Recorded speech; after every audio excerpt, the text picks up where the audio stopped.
SER Podcast. Hola a todos y a todas, vamos a viajar en este episodio hacia un desenlace que parece imposible en un mundial.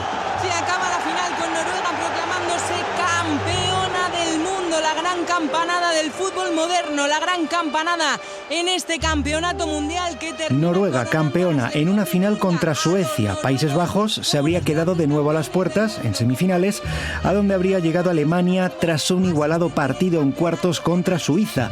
Canadá, Australia o Nueva Zelanda han logrado un resultado histórico, mientras que Brasil o Argentina han sufrido un descalabro. Parece poco creíble, pero es lo que pasaría si los resultados del mundial se ciñeran solo a una clasificación elaborada según el cumplimiento de los derechos humanos en el mundo por parte de cada país participante. Noruega es la que más respeta los derechos humanos. Si miramos al índice de percepción de la corrupción, el país más limpio y ganador de este mundial alternativo sería Países Bajos, pero la Copa del Mundo es un escaparate ideal para países y gobiernos que no respetan esos derechos humanos o son especialmente corruptos y que se presentan ante el planeta como países exitosos e influyentes. En este episodio vamos a indagar en esa relación entre el mundial y los derechos humanos, con la larga sombra de Qatar llegando hasta Estados Unidos o México, porque tampoco se libran los organizadores. Soy Antonio Martín y os invito a mirar otro ranking, además del de la FIFA, para seguir este mundial. Ahí lo tiene Maradona, el marcando, pica la pelota Maradona, arranca por la derecha el genio del fútbol mundial. Gol de Estado. Ladies and gentlemen. Geopolítica del fútbol mundial. Esa paz que todos deseamos. We got him. I was saved by God to make America great again. Prácticamente una de cada 3 selecciones que van a jugar este mundial tiene graves incumplimientos en materia de derechos humanos. Discriminación, violencia ejercida por el Estado, torturas, encarcelamientos de opositores. Algunos o todos de estos delitos se cometen en lugares como Arabia Saudí, como Qatar o como Sudáfrica, pero también entre los países organizadores del campeonato. La violencia criminal y de la policía o los ataques a periodistas son un problema en las raíces de México, y respecto a Estados Unidos ha recibido incluso avisos específicos del Alto Comisionado de la ONU para los Derechos Humanos. En Estados Unidos, la Agencia de Inmigración y otras están usando la fuerza de manera excesiva en grandes operaciones contra inmigrantes y manifestantes pacíficos. Han disparado y matado a varias personas en esas operaciones. Ahora bien, el Mundial es, como decíamos, una herramienta muy tentadora para dar una imagen ante el mundo de ser un país ejemplar, cumplidor, que progresa. Un triunfo en una eliminatoria de la Copa del Mundo es oxígeno al final para regímenes donde se está maltratando mientras a los opositores. Desde el partido inaugural, que es un México-Sudáfrica, hasta otros como el Costa de Marfil-Ecuador, el Uzbekistán-Colombia o el Marruecos-Haití enfrentan a países donde bajo la emoción del fútbol se esconden graves deficiencias sociales. Carlos de las Heras, responsable de deporte y de derechos humanos de Amnistía Internacional, nos va a ayudar a enfocar todo esto mucho más. ¿Qué tal, Carlos? Hola, ¿cómo estáis? Carlos, varios países que participan en el Mundial no cumplen con los requisitos mínimos de derechos humanos, como venimos diciendo. ¿Sirve un campeonato de este tipo para blanquear a estos países?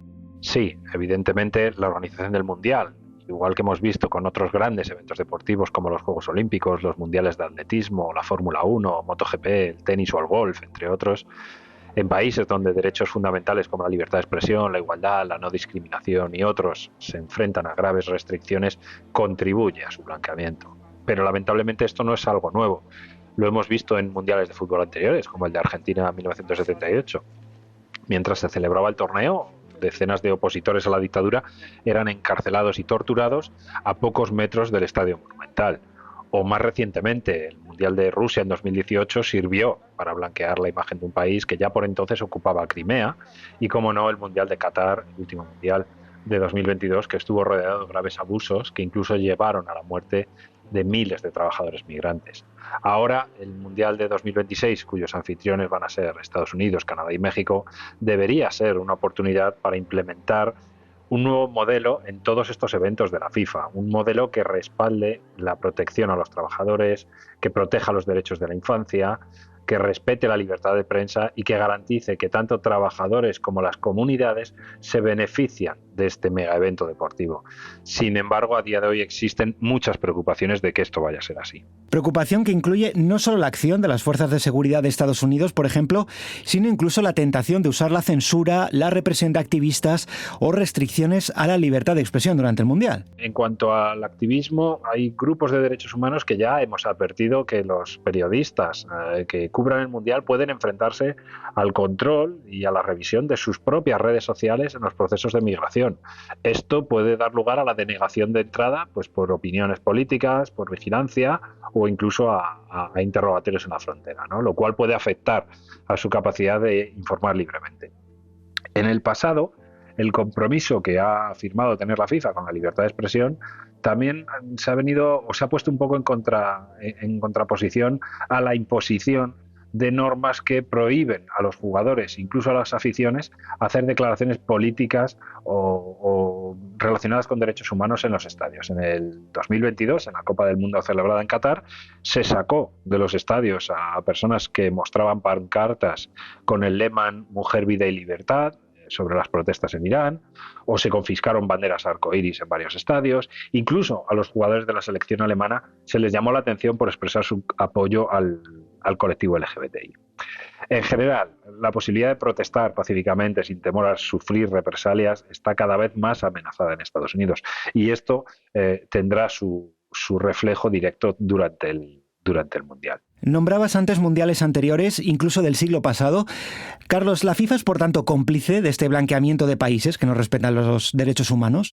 La FIFA no es responsable, evidentemente, de las miles de violaciones de derechos humanos que se dan por todo el mundo, pero sí tiene una responsabilidad como principal agente responsable de un evento, en este caso el Mundial, que va a dejar una enorme huella. Esta responsabilidad pasa por llevar a cabo una evaluación actualizada sobre la diligencia debida en materia de derechos humanos y por aprovechar su influencia para asegurar que el Mundial es un acontecimiento en el que se respetan y se promueven los derechos humanos.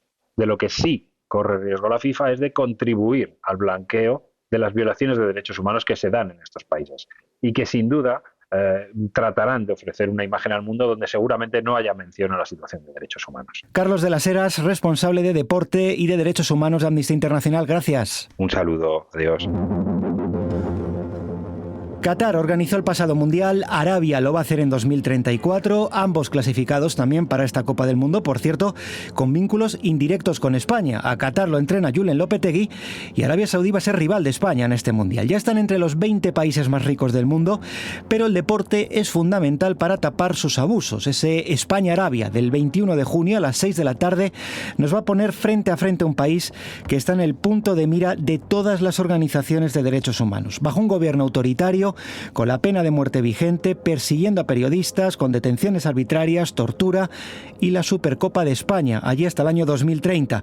Intentando plantar cara a esta relación sin escrúpulos con el deporte, hay fans con mucha determinación. Hola, soy John Andrew Hurd, un aficionado de toda la vida de Newcastle United y uno de los fundadores de Newcastle United Fans Against Sportswashing. Algunos fans del Newcastle United protestan desde el primer minuto porque un fondo de inversión saudí se ha metido en su club y vuelven ahora a elevar la voz por el Mundial. John Hurt es uno de esos portavoces. John, ¿qué tal? Los fans del Newcastle estáis luchando para denunciar que el club esté en manos de un fondo saudí. ¿Qué os parece que este país vaya a competir en el Mundial en Estados Unidos? Primero, hay que ser muy claro quién es realmente el dueño de Newcastle United. Según el Premier League, es el Fondo de Inversiones Público, el PIF, pero realmente es el Estado Arabia Saudita.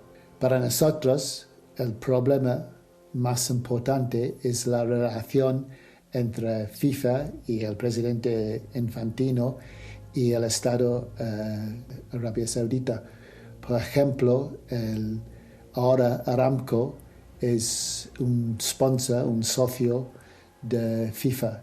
Está muy amigos con gente como Putin y Mohammed bin Salman. Este no es muy bueno para la imagen de fútbol, que fútbol es para todos, no solo para los élites y los los ricos. Pues recuerda esto, John. It is a great pleasure that I can confirm that the host of the FIFA World Cup 2034 will be Saudi Arabia. Con gran placer anuncio que la sede del Mundial de 2034 será Arabia Saudí. Así confirmaba Infantino que esa relación de la que nos hablas va a llevar también a Arabia a organizar su propia Copa del Mundo. Estamos completamente en contra de celebrar los mundiales de fútbol en Arabia Saudita en 2034. Es un escándalo y un insulto a los miles de víctimas del Estado saudita que FIFA y Infantino han dado los mundiales a Arabia Saudita. Nos parece que no hemos aprendido nada de los mundiales en Qatar, donde miles de trabajadores murieron construyendo también los estadios ahí. Por eso, nosotros y mucho más grupos de aficionados de fútbol en el mundo estamos en contra de celebrar los mundiales en Arabia Saudita en 2034. Con estos ejemplos que me dices, por tanto, la conclusión es que países que no respetan los derechos humanos utilizan el fútbol, el Mundial, aunque también otros torneos como la Supercopa de España para limpiar su imagen, el famoso sportwashing que John, Arabia y Qatar niegan. Sí, este es el objetivo de países como Qatar, Arabia Saudita y los dueños de Manchester City también. Pero también es algo más. Estos países están intentando utilizar el fútbol como un proyecto de poder blando. ¿Puedo explicar un poco sobre este fenómeno con el ejemplo que ha pasado en Newcastle y con el club Newcastle United? Muchos políticos de Newcastle, que es una ciudad de la clase obrera, del partido laborista, tienen control del ayuntamiento, y estos políticos y diputados en el parlamento dijeron, tal vez la conexión entre Arabia Saudí y Newcastle United, que es una ciudad que tiene respeto para los derechos humanos, tal vez esta conexión podría cambiar Arabia Saudí. Pero la realidad es el contrario.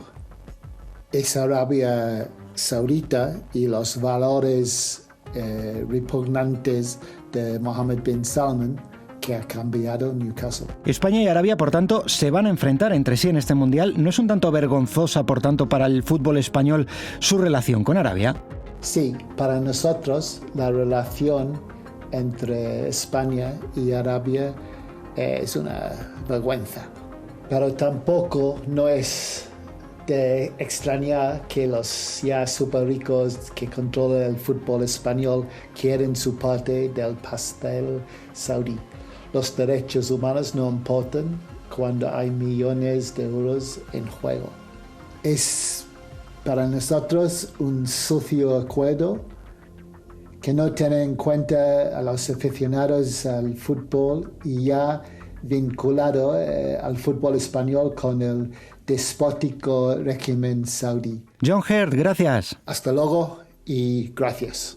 Y ya que hablamos de Qatar, sin libertades civiles completas como la de reunión o la de asociación, sin libertad de expresión, sin derechos iguales para hombres y mujeres, persiguiendo allí a la población LGTBIQ y sede del anterior mundial, participante en este, y va a jugar contra países en cambio ejemplares en este ranking de respeto a los derechos humanos. Vamos a ver a Qatar jugando contra Canadá o jugando contra Suiza. Experta en este país y en su uso del fútbol es Puspa de Vendra, investigadora de la Universidad de Erfurt Has investigado a fondo el efecto del Mundial de 2022 en Qatar, que vuelva al Mundial por sus propios méritos. Lo decíamos antes, de la mano además de un seleccionador español, de Julen Lopetegui. ¿Cambió algo el Mundial, la política de Qatar contra los derechos humanos?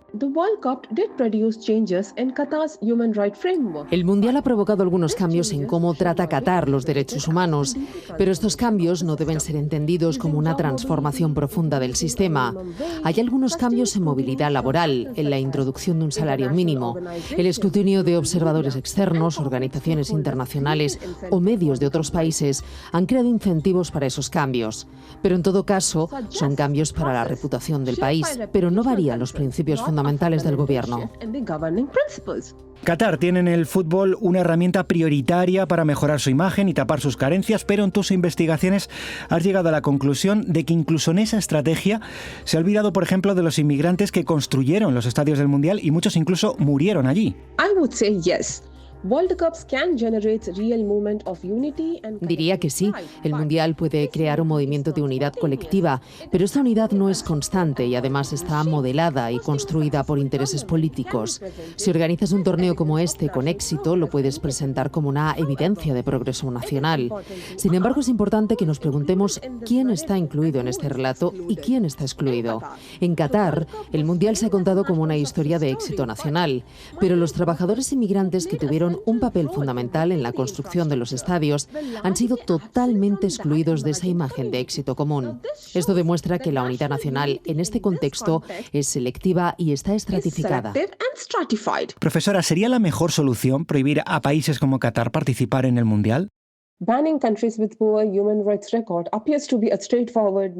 Suspender a países que incumplen de manera flagrante los derechos humanos es una solución moral muy clara, pero es un asunto mucho más complejo y desigual desde el punto de vista político.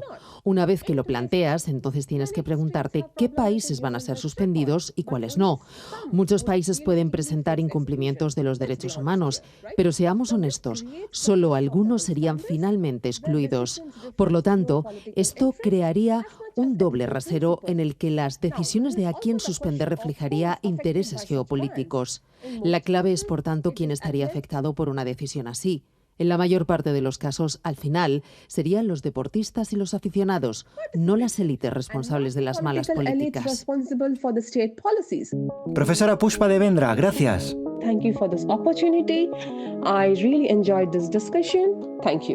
No está mejor Egipto. Volvemos a escuchar al alto comisionado de la ONU, a Volker Turk. La retórica para dividir a las sociedades se está utilizando para distorsionar, engañar y polarizar. Genera miedo en los manifestantes. Egipto utiliza legislación antiterrorista para todos aquellos que manifiestan opiniones contrarias al gobierno, lo que incluye a trabajadores humanitarios, periodistas, bloggers y manifestantes pacíficos. Estas prácticas generan silencio, miedo a hablar y a participar de manera visible en protestas. Vuelvo a pedir además que se libere a los encarcelados por ejercer sus derechos humanos.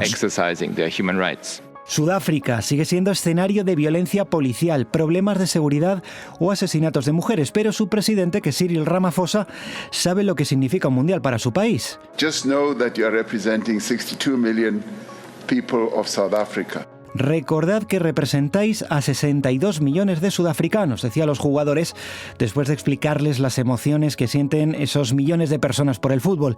Debuta Uzbekistán en el Mundial, país donde la oposición está perseguida, no hay libertad de prensa o está generalizada la tortura, pero su presidente sabe también lo que puede significar el Mundial para su imagen y esto les decía por teléfono a los jugadores de su selección después de que lograran clasificarse. Va a servir como ejemplo para nuestros jóvenes, servirá para aumentar aún más la atención internacional sobre el nuevo Uzbekistán y les deseo todo lo mejor en el campeonato, a sus amables y exigentes entrenadores que siempre han apoyado a mis hijos. Suerte ante todas las complicaciones que afronte nuestra selección nacional, mucha suerte, rezo por vosotros. Esperemos que ya no veas igual cada partido del Mundial. El fútbol es mucho más que fútbol, no dejamos de repetirlo en este podcast. A su alrededor revolotean las mejores emociones del ser humano, pero también las peores, y quienes sobre todo quieren disimularlas echando mano de la pelota. Hasta aquí este episodio. En próximos os vamos a contar por qué este Mundial se aleja de la población más pobre del planeta, cómo no es tan global como parece, o cómo influye a los otros organizadores que no son Estados Unidos. Hasta entonces.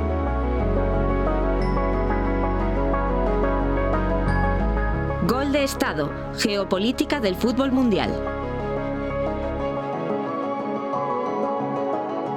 Guión y dirección, Antonio Martín. Realización sonora, Bárbara Cervantes y Roberto García. Puedes escuchar todos los episodios de Gol de Estado en la aplicación de la cadena SER.